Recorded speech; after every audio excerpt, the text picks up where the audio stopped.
Hi there, this is Ray with Easy Simple Mechanic, and today we're gonna try and work on that Toyota 4Runner and see what's causing that engine knock. I don't know if it can be saved, but we're gonna go through the process to determine where that noise is coming from. It is a pretty loud knock, but we'll go through the process of determining, what cylinder it's coming from, and whether it's the bottom end or the top end, and then what we need to do, if anything we can do, to make the fixes on this beautiful early 90s Toyota 4Runner. So stick with us, let's get started. Okay, so what do we have here? We have the 3.0 V6 Toyota 4Runner engine, and first thing I try to do is just take a general look around, see what's going on with this thing. Got a lot of vacuum hoses and stuff on this. Well, what a mess. Anyway, first thing, let's check and see what the water situation looks like.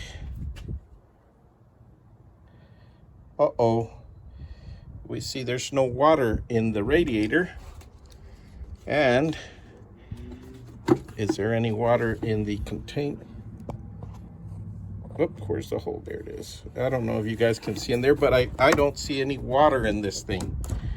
So there's a potential that this thing overheated and caused some engine damage. So we're gonna have to figure that out, see what's going on with this puppy. So the next thing is, first thing I want to do is get some fluids in it and see if that causes any heartache. Let me find the dipstick on this guy. He's probably way back in here somewhere. We can find him. Let's see. Yeah, the dipstick's got to be here somewhere. There it is. Wow. This is a hidden dipstick. It's right in here. You can't hardly see it. So probably doesn't get checked very often. But it looks like there's two dipsticks right here. One's probably goes to the transmission and one is the engine. So let's pull this one out. Check the oil. Check the oil there, looks good, looks clean. The oil looks pretty clean. We'll have to see. It doesn't look like it's milky or anything, so no. So that's a good sign. Doesn't look like it's got any kind of milkshake in it.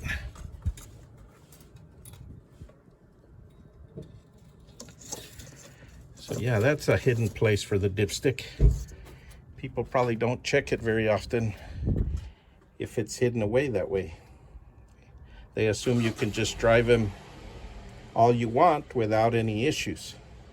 Just keep on driving. Don't worry about that oil. All right, so the next thing we're gonna do is we're gonna get some water in it just to make sure. We're gonna crank it up and we'll see what this sounds like. Well, it looked like the battery was dead, so we went ahead and put the charger on it. So let's go ahead and start it up and see what it sounds like. All right.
pressure off that cylinder, and now it's just gliding in that cylinder.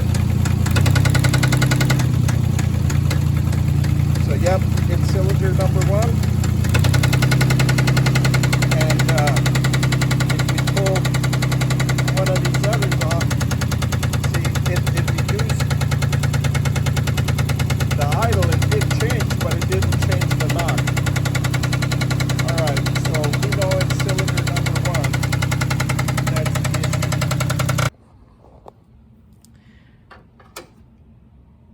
Okay, so how do we know it's not a rod knock and it's a piston slap? Well, let me show you how I determined that. Now, for sakes of demonstration, I'm not going to do it with the engine running because then you wouldn't be able to hear me. But basically what I do is I have this long screwdriver. They do make some stethoscopes with a metal rod on the end that some mechanics use, but I just use a long screwdriver. It's got a metal tip on it, but it does have the plastic on the end so that doesn't bother my ear too much. But all I do is I take this screwdriver and then I just hold it up against different parts of the engine, put my ear to it, and I can hear the noise where it gets louder. Now, I did that on this engine. I did it right down here next to the head to see if I could hear the valves making some noise. Now, since we determined that it was in a cylinder, not in the valve train, you know, in the timing chain area or belt area, like the belt tensioner or something like that, because we were able to pull a one of the plug wires and made that noise go away or change. So we know that it's cylinder number 1. So I took this screwdriver right here and I went down next to the cylinder in different spots and then all the way underneath on the oil pan to see if it was a rod knock. So as I went down, I could tell that the noise is coming from the middle of the engine and not from the bottom of the engine where the oil pan is. So, and it sounded initially like it might be a valve or something that had come apart or was slapping the top of the piston, but in reality, it's not that high up. It's a little further down, but it's not low enough to be a rod knock. So that's how I determined that it's more likely a piston slap. Now, on these Toyota engines, my understanding is that they really are or do have a very strong crank system. The engine itself is designed, Toyota designs very good engines. The issue I think they had here was with these 3.0 engines and maybe some others, is they had a time when they had some pistons that were not up to snuff. They used the wrong material on them, or you know, what have you, and it has caused them lots of issues with these engines. So I've even seen where they've taken the engine completely apart, gone all the way through it, and all they didn't even replace the rod bearings or main bearings or cam bearings or anything. They just replaced the pistons and rings, and of course the gaskets and what have you, put them back together, and they run for another 200,000 miles. So, you know, if you want to spend the money and you want to keep your vehicle, that's a solution. In this case, we'll have to check with the customer, but I don't think he's going to want to spend that kind of money on this vehicle. He didn't pay that much for it, so I don't know that he's going to want to spend more than the vehicle's really worth, because once it's done, it's still only worth whatever a Toyota 4Runner with a 3.0 is worth. A lot of folks are converting these and putting in 3.5 liter Toyota engines in them.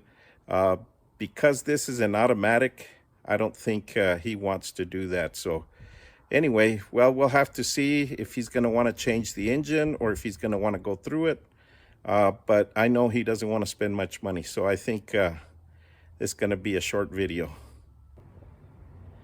Well, folks, that's going to do it for this episode. Please like, share, subscribe. Thanks for watching. Catch you guys on the next one.